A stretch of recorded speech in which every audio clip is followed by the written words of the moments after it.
Hello, আসসালামু আলাইকুম guys. আপনাদেরকে দেখাবো কিভাবে সেলাই মেশিনের ববিন কেস লাগাবেন। তো চলুন দেখা যাক। প্রথমে সেলাই মেশিনটাকে আমি একটু উঁচু করে নিলাম এবং এই কেসটাকে এভাবে টেনে নিতে হবে। এবং দেখেন, আমি যে পদ্ধতিতে দেখা দিচ্ছি ঠিক তেমনভাবে আপনারাও খুলে নেবেন। এই হুকটাকে এমনভাবে টান দেবেন। টান দেওয়ার পরে এই যে আস্তে আস্তে দেখবেন খুলে গেছে। এবং এটাকেও বের করে নেবেন, ববিনটাকে নেওয়ার পরে দেখেন, তখন এটাকে ঠিক এভাবে ধরতে হবে।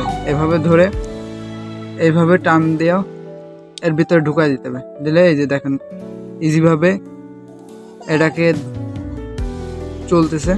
এখন এটাকে একটু সুতো বের করে নিয়ে ঠিক আবার আগের মতন ধরতে হবে। দেখেন এই যে ঠিক এভাবে ধরতে হবে। এদিকে একটু চার্জ রাখতে হবে, আস্তে করে ছেড়ে দিতে হবে। দেখেন এই যে